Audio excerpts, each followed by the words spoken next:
This is just Frank. Frank about football. This is just Jay, just about football. Welcome to Football Daily. We are covering anything football here. Today we are covering two teams, free agents signings in the NFL. And we are also covering Stephon Diggs trade rumors. And headlines on the deal done with the Jets from the Green Bay Packers with Lazar and Aaron Rodgers. Okay, it seems like there was a big signing with Aaron Rodgers first of all, and Lazar wanted to be part of the Jets too because he wants to be with his old buddy Aaron, trying to put a combo. But last year they didn't do so well in Green Bay, and Lazar led the Packers in 2022 with 60 receptions for 788 yards, the lowest numbers for Green Bay Packers leading receivers since 2003. When the quarterback Aaron Rodgers left was in the first year at the University of California. Lazar's deal was a 4-year contract worth $44 million, including $22 million guarantee on Friday. Earlier the week, Rodgers announced his intentions to play for the Jets, and the two sides continue to discuss trade. But the Jets haven't made the playoffs since 2010, but they are hoping to change that with the additions of Lazar, along with Rodgers. If the Jets can get the deal across and finish the line, during his first interview with the Jets media, Lazar said it's the Jets and Rodgers that automatically change expectations within the organization. So, for the Jets, it's Super Bowl or bust with these two. Yes. I think Aaron Rodgers would benefit the Jets because they don't have that good of a quarterback now. And they need another receiver right now. And later in this video, we will be talking about the Stephon Diggs trade rumors, so stay tuned. Okay, now we are going to be talking about the Vikings free agent signings. Here's just Frank to explain that for you guys. Well, Minnesota needed an edge rusher with Denarius Smith ready to leave. So with addition, Minnesota agreed with free agent Marcus Davenport, the team announced Wednesday. The 14th overall draft pick in 2018, Davenport has spent the past 5 seasons with the New Orleans Saints. He started 32 of 63 games for the New Orleans, totaling 21.5 sacks, 142 tackles, 78 solo, 25 tackles for losses, 7 forced fumbles, a fumble recovery, and 4 pass defenses. Davenport's most productive season occurred in 2021. He racked up 9 sacks and tied his career high with 3 forced fumbles. Davenport's here is the replacement for Hendricks. Hendricks was a good player, but he was aging, and they had to let him go. Clear the salary to bring this man in, Davenport. And the next player the Vikings signed, cornerback Byron Murphy. He recently was the Arizona Cardinals player. Minnesota agreed to terms with free agent cornerback Byron Murphy Jr. The team announced on Wednesday. Murphy comes to the Vikings after spending 4 seasons with the Cardinals, who drafted him 33rd overall in 2019. He played just first 9 games of the last season due to his injury, but he totaled 36 tackles, 1 half sack for passes, defense, and 2 fumble recoveries, including 1 return, 59 yards for a winning touchdown against the Raiders. In 2021, Murphy recorded a career high in 4 interceptions and pass defense 12 times. I think it's an excellent player to have. The Vikings really do need to add depth to their corners. They were burned last year. That's why we were ranked 32nd in the league for a terrible defense. Yes, I think that is a good signing for the Vikings because I haven't seen the Vikings much, but I know that their defense needed some help. So that's a good signing, and I know that player's really good. And I think Brian Flores will be very happy with this player requirement and at a cheap price for the Vikings. Minnesota has agreed to a term with free agent defensive lineman Dean Lowry. The team announced Friday. He will be a short move for Lowry, who has spent his first 7 NFL seasons with the division rival Packers. Last season, Lowry started 12 of 15 games for the Green Bay Packers and totaled 43 tackles, 1 half sack, and 5 quarterback hits, and a pass defense. He recorded a career high of 5.0 sacks during the 2021 season. I guess he's an okay pickup. I don't know if it's going to be a real loss to the Packers or a real gain for the Vikings, but he's a deal, and he's only signed for 1 year. Hopefully, the Vikings will have a steal in a pickup on him. Okay, let's go further talking about another player that was added to the Vikings. Minnesota agreed to a term with the free agent tight end Josh Oliver. He played with the Baltimore Ravens. Oliver most recently played in 2021-22. He started his pro career a third-round selection in 2019 NFL draft by Jacksonville. Oliver landed an injury reserve in November of 2019. Again, August 2020, he was traded to Baltimore in March 2021.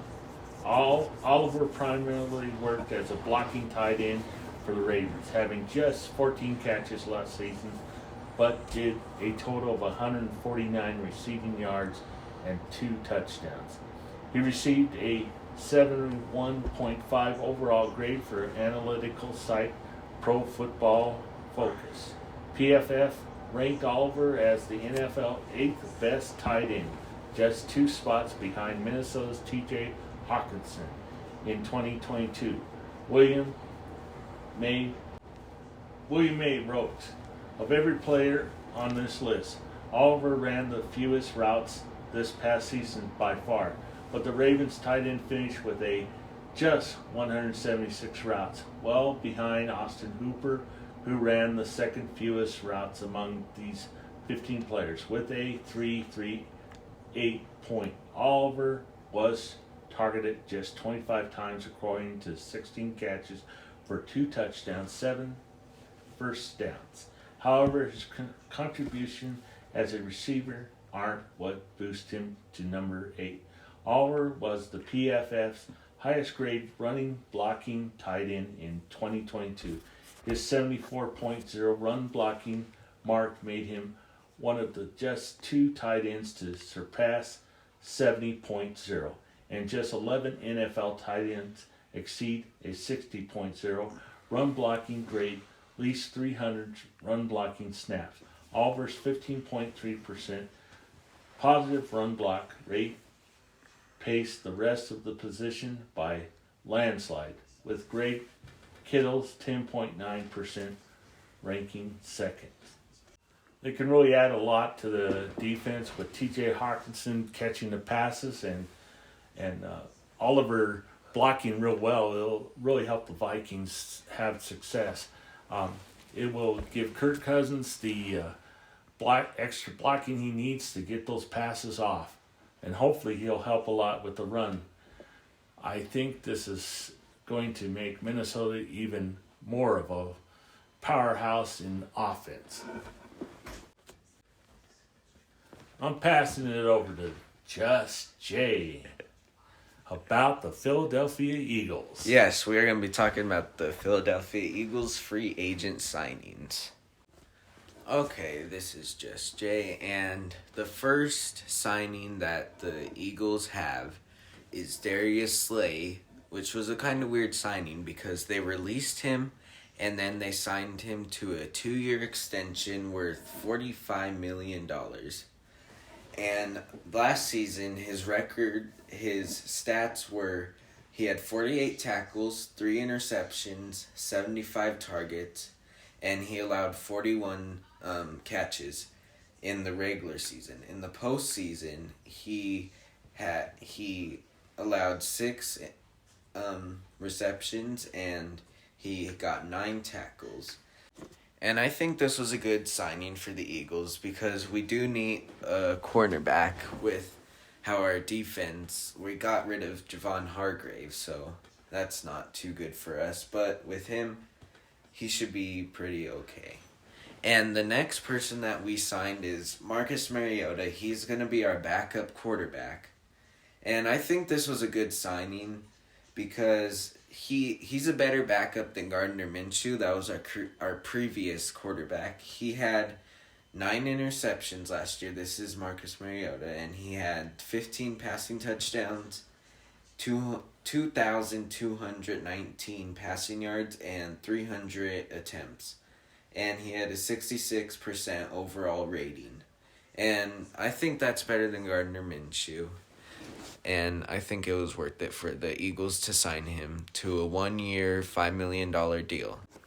But I like Minshew. I thought he did a quality job. But Mariota, he's all right. But I don't know. I think you're just trading off for about the same.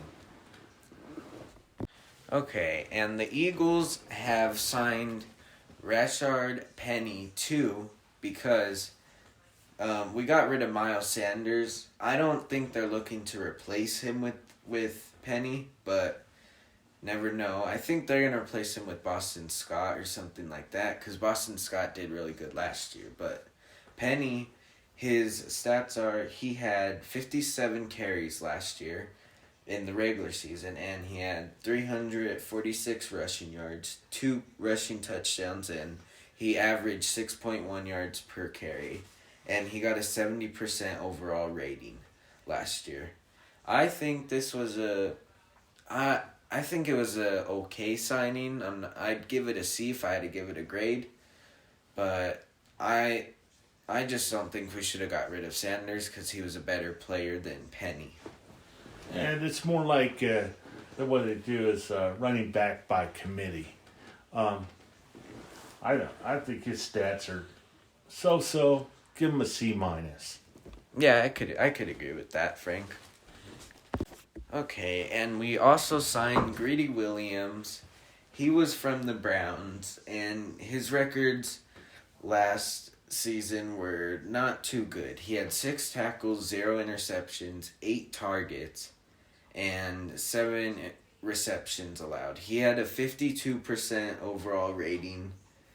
I don't think we should have signed him because we do have a first-round pick.